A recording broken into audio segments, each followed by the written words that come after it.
देखिए उस दिन पढ़े थे पृथ्वी की आंतरिक संरचना, यानी था क्या ये इंग्लिश में देखते हैं तो उसको मिलता है इंटरनल स्ट्रक्चर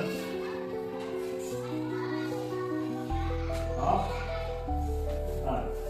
ठीक है, इंटरनल स्ट्रक्चर ऑफ अर्थ, ये हमेशा आप जानते हैं कि पृथ्वी के कितने स्तर है, 3 स्तर हमने मारे थे। 3 स्तर में जो था ऐसे सीन मान लीजिए,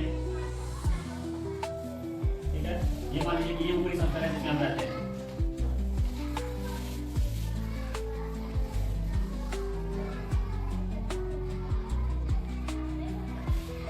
पृथ्वी के 3 स्तर हमने बताए थे, नाम था उनका कोर, मेटल और क्रस्ट। कोर यानी कि जो बीच वाला पार्ट है, बीच वाले जो अंदर के अंदर का भाग, उसे हमने क्या नाम दिया, कोर। और उससे ऊपर यानी सबसे ऊपर की सतह और एकदम बीच की सतह, इन दोनों के बीच की जो चीज है उसको हमने क्या नाम दिया था, मेटल का। और सबसे ऊपरी जो भाग है जिसपे हम रह रहे हैं, इसको हमने नाम दिया था क्रस्ट का। ठीक है, इसी को नाम दिया था हमने किसके आधार पे, पदार्थों के आधार पे, जो भारी पदार्थ जो पाए जाते हैं, पदार्थ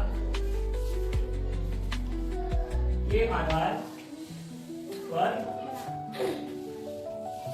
नाम क्या हो। तो जो सबसे भारी मटेरियल है, सबसे भारी मेटल है, यानी क्या है, लोहा।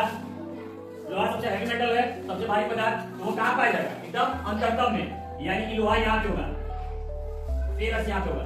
क्योंकि यहाँ पे एक और चीज पाई जाती है जिसका नाम क्या है, निकेल। तो इस प्रकार से इस अंतरतम यानी कोर का दूसरा नाम क्या हुआ, निकेल।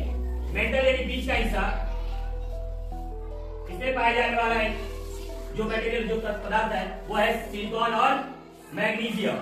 और सबसे ऊपर का हिस्सा जो पाया जाता है जिसे कहा जाता है सियार, यानी सिलिकॉन और एल्यूमिनियम। जो ये कहां तक आती है, 700 तक। और 700 के बाद से मेटल शुरू होता है, और मेटल कहां तक आता है, 2900 किलोमीटर की गहराई पे जब जाएंगे तो मेटल की संरचना 700 किलोमीटर से लेके 2900 किलोमीटर तक की अंदर की संरचना जो होगी वो मेटल कहलाएगी। और 2900 किलोमीटर के बाद, 2900 किलोमीटर पृथ्वी के अंदर 2900 किलोमीटर तक जाएंगे तो वहां से तीनों लेयर हमने देख लिया, कोर, मेटल और क्रस्ट, जिसका दूसरा नाम क्या है, इसका सियार, इसका दूसरा नाम सीमा, और इसका नाम नीचे। क्रस्ट का दूसरा नाम, मेटल का दूसरा नाम और कोर का दूसरा नाम आपने लिखा। अब ये है कि हर जगह क्या इसकी मोटाई एक बराबर होगी, अलग अलग होगी, अलग अलग होगी। तो उसी के आधार पे इसको क्या कर दिया गया, अलग अलग परतों में भी बांट दिया गया। इसको 2 भाग में बांट दिया गया, यहाँ पे ऊपरी क्रस्ट और निचली क्रस्ट। वैसे ही मेटल को 2 भाग में बांटा गया, ऊपरी मेटल और, तो सभी को एक सीमा के द्वारा, एक लाइन, माध्यमा लाइन के द्वारा सबको क्या कर दिया गया, अलग कर दिया गया। तो जिस वैज्ञानिक ने उसकी खोज की उसने अपने नाम पे उस चीज को रख दिया। जैसे ऊपरी मेटल, ऊपरी क्रस्ट और निचले क्रस्ट को डिराइव करने वाले थे, ये वाला हमेशा याद रखिएगा फार्मूला, कुमार गुल।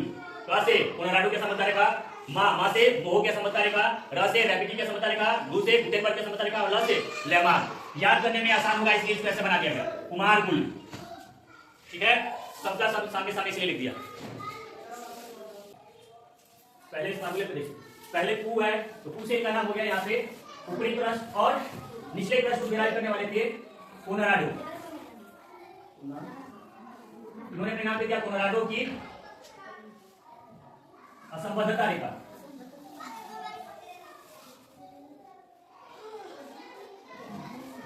वैसे ही अब क्या दिया उन्होंने, निचला क्रस्ट और ऊपरी मेटल का जो हिस्सा हुआ वो था मोहोरोविक, या मोहो कह लीजिए, या पूरा नाम लीजिए मोहोरोविक। मोहोरोविक की असंबद्धता रेखा। फिर थे ऊपरी मेटल और निचले मेटल को दर्शाने वाले, रा यानी कि रेपिडी, इसका नाम क्या था,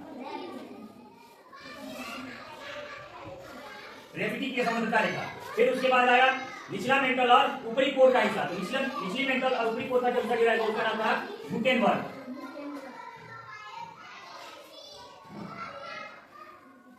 और इसके बाद जो लास्ट वाला एरिया आता है इसका, यानी ऊपरी कोर और निचला कोर, उसका नाम था लेहमान। लेहमान की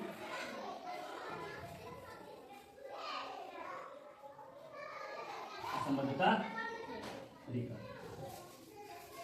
ज्यादातर यही आपका प्रश्न बनता है कि ऊपरी क्रस्ट और निचले क्रस्ट के बीच का समझता रेखा को क्या नाम दिया गया, तो कोलोराडो क्या समझता रेखा। वैसे इसमें पूछेगा कि निचला क्रस्ट और ऊपरी मेटल के बीच का समझता रेखा को क्या नाम देगा, मोहोरोविक क्या समझता रेखा। फिर वैसे ही ऊपरी मेटल और निचले मेटल को क्या नाम दिया गया, ऊपरी मेटल और निचले मेटल के बीच का समझता रेखा को रैपिडी की समझता बोला गया। फिर वही होगा निचला मेटल और ऊपरी कोर की क्या नाम दिया गया, दूसरा दिया गया गुटेनबर्ग के समझदार, फिर ऐसे लास्ट वाला जो आएगा लेहमान का समझदार रहेगा। यही आपका मेन सवाल बनता है। दूसरा ये 63 75 कर दीजिएगा।